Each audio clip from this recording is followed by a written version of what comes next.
Hello everyone! Last year I did a top 10 final bosses in World of Warcraft video at the end of the year, and this was in honor of me being on the Final Boss podcast. I had so much fun with that, and apparently a lot of you really enjoyed the video, so I figured why not make another top 10 video, or in this case a top 7 video, and have a little bit of fun with it. So in this video I want to talk about my top 7 Warcraft novels. Why 7?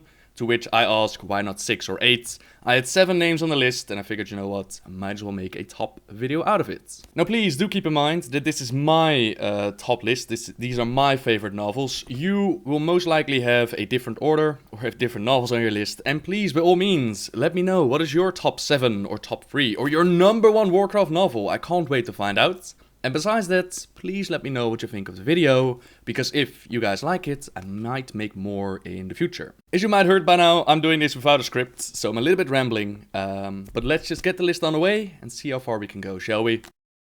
Starting off at number 7, it's Stormrage by Richard A. Neck. Stormrage, why do I like it and what does it say? The Stormrage story is about the Emerald Dream, or at this point in time, the Emerald Nightmare. I'll try to do this list without spoilers, so I won't be telling that much about the story. Basically, it explains how Malfurion returns in the Cataclysm, how he became a leader of the Night Elves again.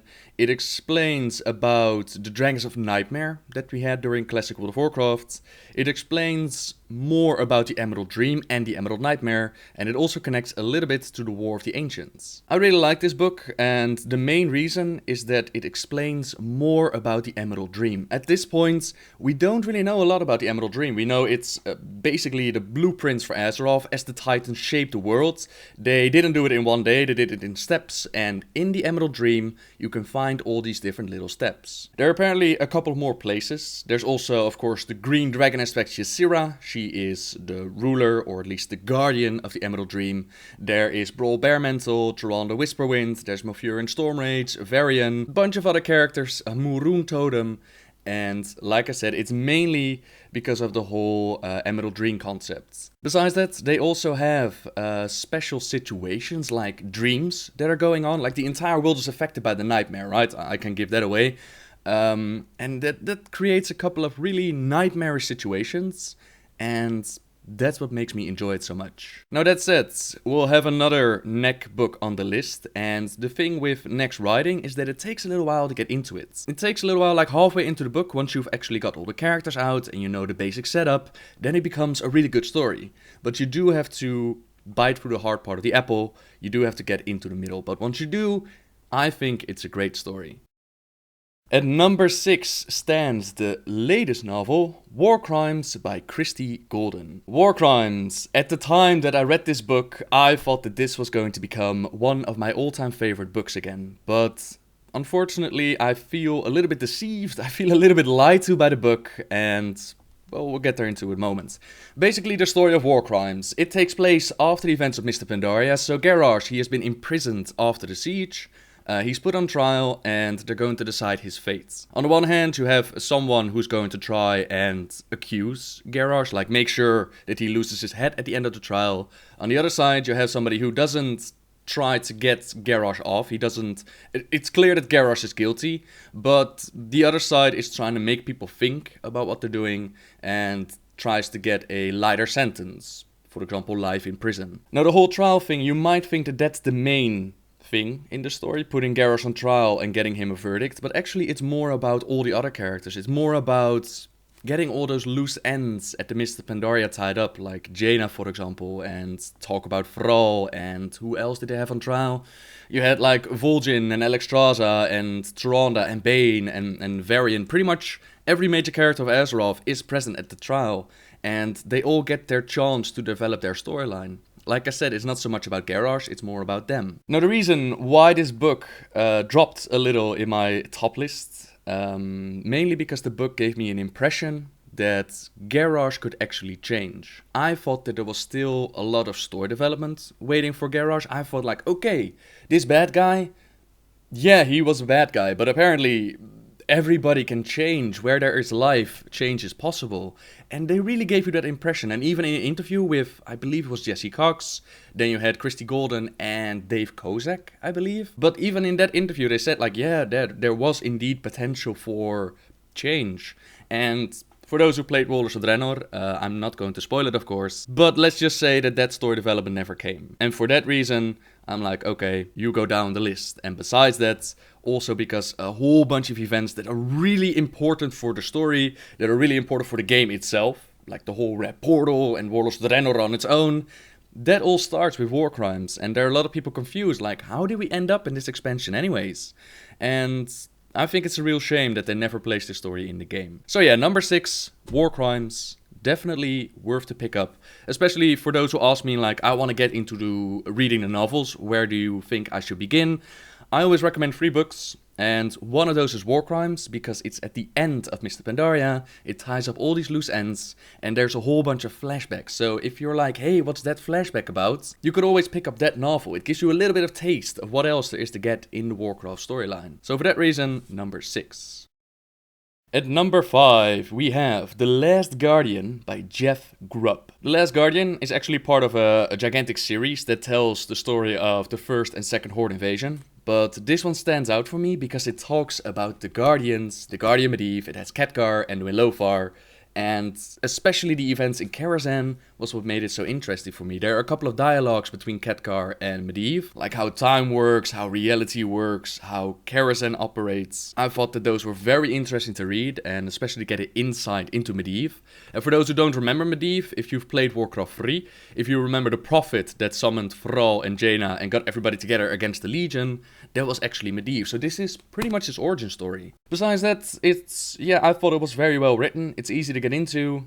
Some awesome events happen, and like I said, it explains about this one. The Last Guardian is basically, it takes place after the Horde set foot on Azeroth, and it didn't instantly start their war, right? They first had to explore the land, they had to get some context going, they had to find out what targets they wanted to take out, and basically that small period of peace where the Horde is slowly dribbling into Azeroth, that's in this book.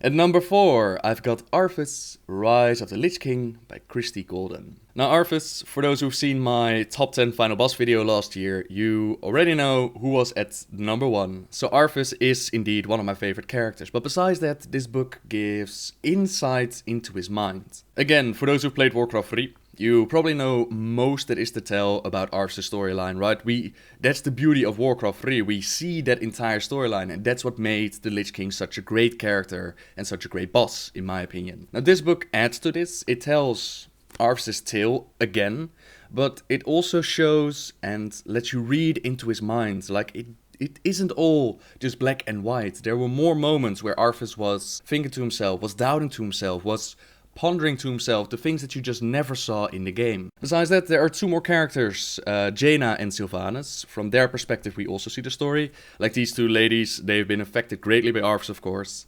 And just to get that additional storyline, to get that additional background to Arthas, I thought it was a great addition, and I loved it. I loved seeing into these minds of these characters.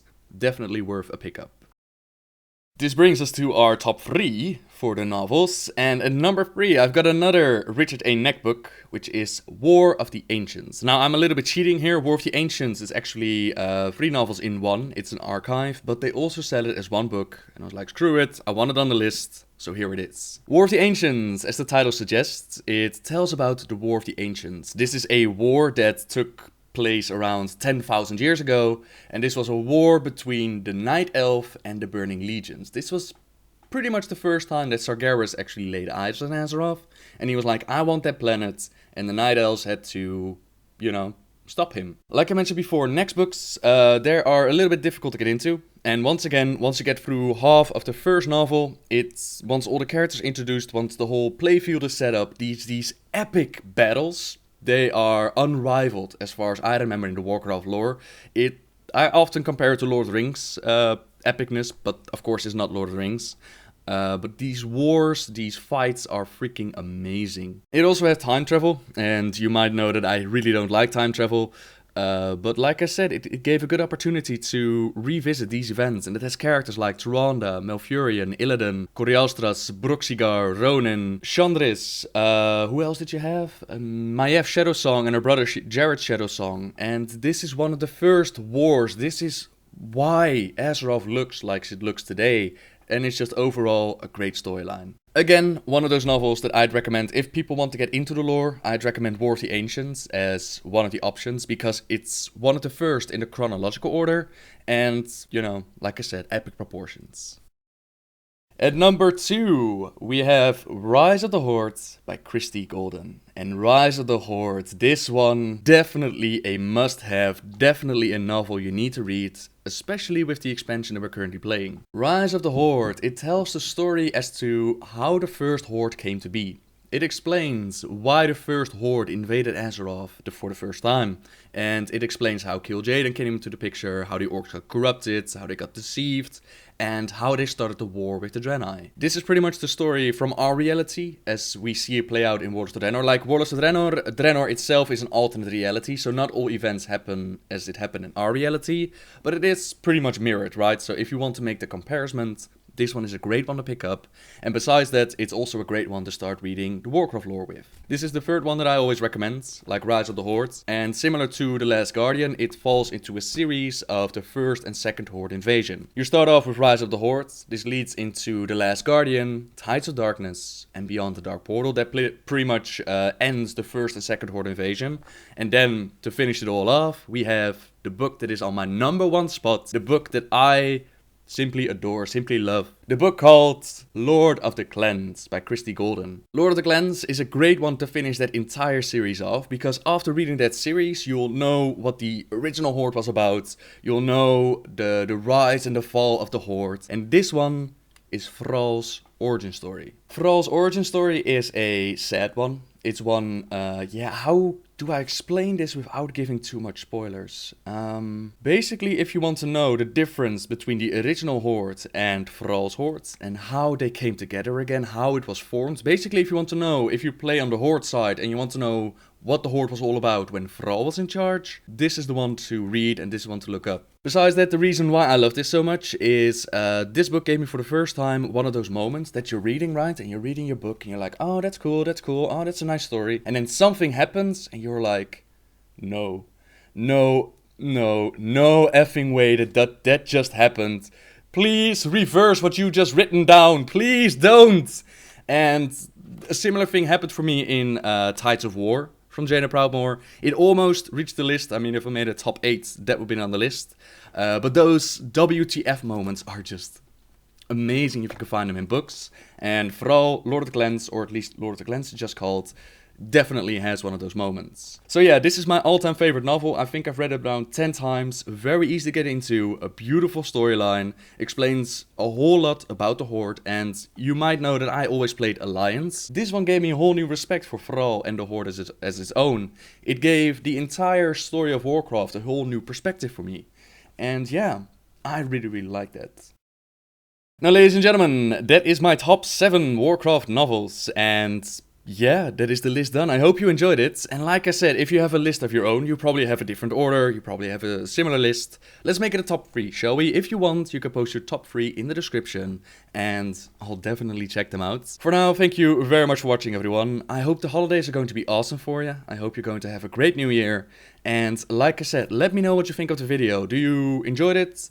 Do you enjoy it? This is what happens when I work without a script, people. Did you enjoy it? Did you hate it? Let me know in the comments down below, and I'll be sure to check it out. Alrighty, everybody. It's time for me to go. Until next time, guys. See ya!